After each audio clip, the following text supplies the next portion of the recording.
Well, jazz radio has changed. When I was a young man, which is in the last century, when I listened to jazz radio, there were literally. That's true, literally. There were these really dynamic jazz radio personalities who kind of turned me onto the music. Billy Taylor was one of them. Yes. And he would play the music and he would talk about it. He had a level of expertise and he engendered a certain enthusiasm.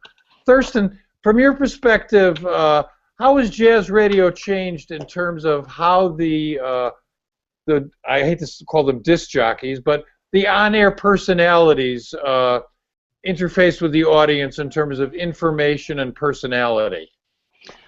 I can only speak from what I know. There's two thoughts that I have. One, I think that the audience has changed because they have more choices. You know, the way I instructed the announcers at WBGO is to limit that talk. Don't give me a 5-minute explanation as to why you love that song, when you learned it, what great musicians are playing, because people want to hear the music.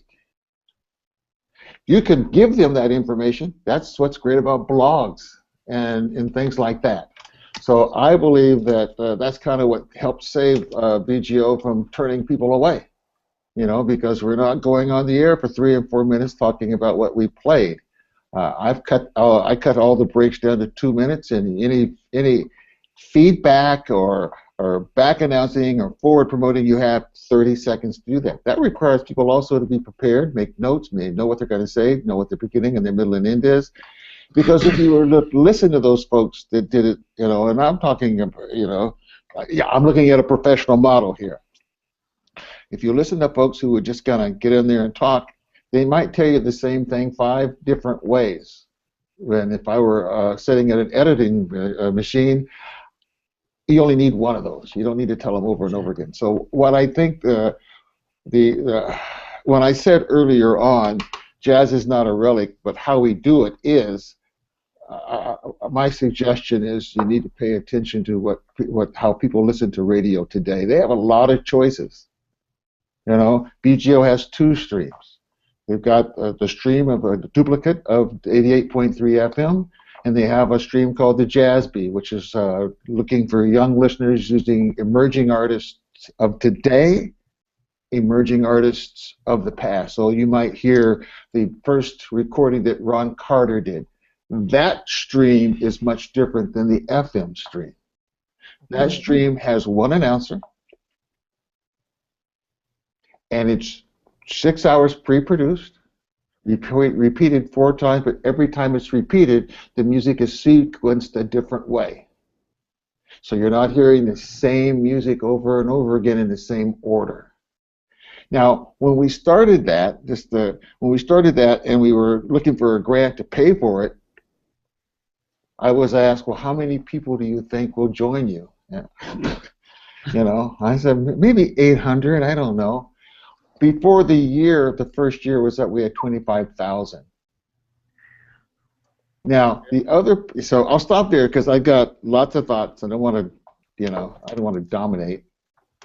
Okay. Well, as long as you don't want to dominate, let's jump over to Linda. Linda, you're a veteran of jazz radio. How is the way you do your program today different than when you first started? It's much more fast-paced, and like Thurston, we have learned to self-edit, and our breaks are max about 1 minute and 45 seconds these days. So the back announce is quick. What is more important is getting people to tune in for what's coming up. So I got to tell you that I am going to premiere the brand new CD by Rudy Royston in 20 minutes or so. You got to stick around for Rudy Royston. If you worship Max Roach, you're going to love Rudy Royston.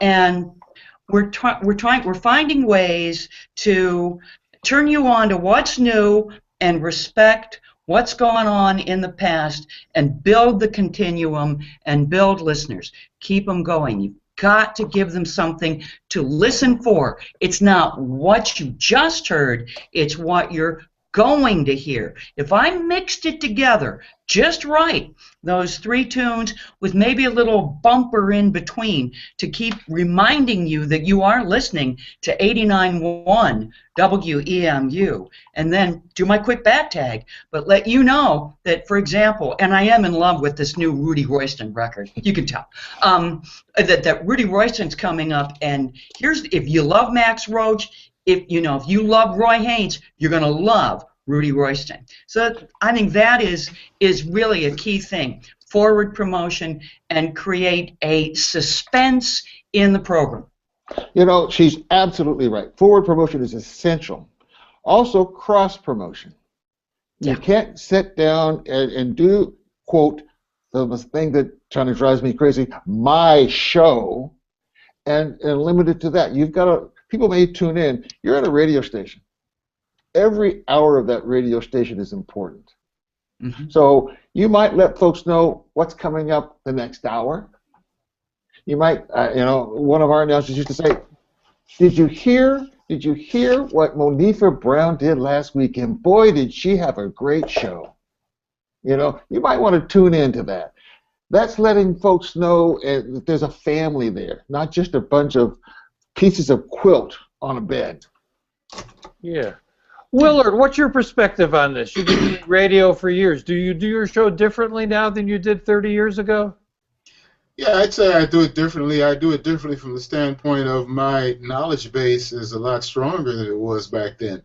But, one of the things I wanted to assure your viewers about in this particular instance is we have 4 people here from a jazz radio perspective. And we have 4 entirely different philosophical perspectives to a certain extent in terms of where we're coming from.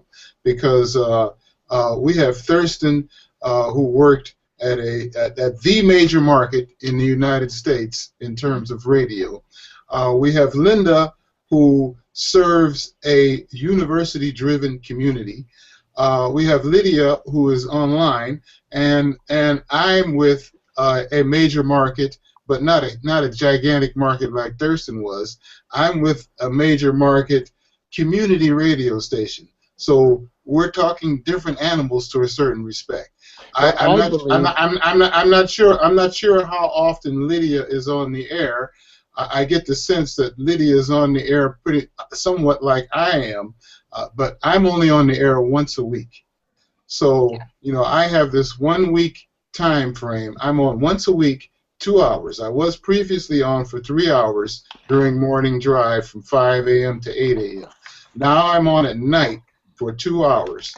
And in those 2 hours, I'm sorry, Thurston, but there is a kind of my show perspective when you're dealing with over 100 volunteer programmers who are doing once a week programs. There is a kind of my show perspective, and that's kind of a different philosophically from where you're coming from with the BGO model, and also where Linda's coming from, because Linda is on a daily basis as well. I'm only on that once a week. So there is a kind of a sense of needing to be special in kind of a my show kind of perspective when you're only on once a week. And so in the case of my particular program, we're kind of like islands to a certain extent. We try to be philosophically aligned in certain respects. There are certain things that we have to do as far as radio perspectives, as far as PSAs at certain points and that kind of thing. But from my standpoint, I'm on once a week. So, Brett, you sat in on my program once, and you know that I have a format. My program is called Ancient Future. And the way that format is designed was that the first hour from 10 to 11 is pretty much classic recordings. The second hour from 11 to midnight is what I refer to as What's New, the new release hour, where I play the new releases. So, that's kind of a different, we're coming from 4 different places the way I see this. But let me say this. We can come from the 4 different places. What I'm proposing is that people learn as much about radio as they know about jazz. Oh, I agree with that. I'm not dismissing. I'm not dismissing that perspective at all. Right, and so I'm not saying you can't say I have a show. I'm just saying you have to be inclusive. You have to let people know. You have to help WPFW build their audience during those times you're not there by letting folks know what's there, because they may come just to hear Willard. I'm not suggesting the island approach to the extent that I'm not cognizant of the other programs that are coming on after me, or other programs that are on different day parts and cross promotions and those kinds of things. Yeah. I'm very much cognizant of that. I'm not saying my recommendation is the program director is in charge of putting that list together of what's cross promoted when and how often, because that person can take a look at your data and say, we have to do it 15 times a day to even get anybody's attention. Yes. Well, one reason I said what I did as far as kind of defining what my program is because we have these over 100 different volunteers operating in their own way, and so musically we don't get mandates from a program director that we have to play a certain number of new releases or anything of that nature. That's up to the individual programmer. We have certain programmers who frankly, I feel may be stuck in a bit of a rut, who don't play new releases, and that's perhaps because they aren't as privy to new releases as I am. Being a journalist and also a concert presenter, I get a ton of stuff. I get all kinds of stuff. So I'm privy to a lot of new releases. And I should say here that our station does not operate a library.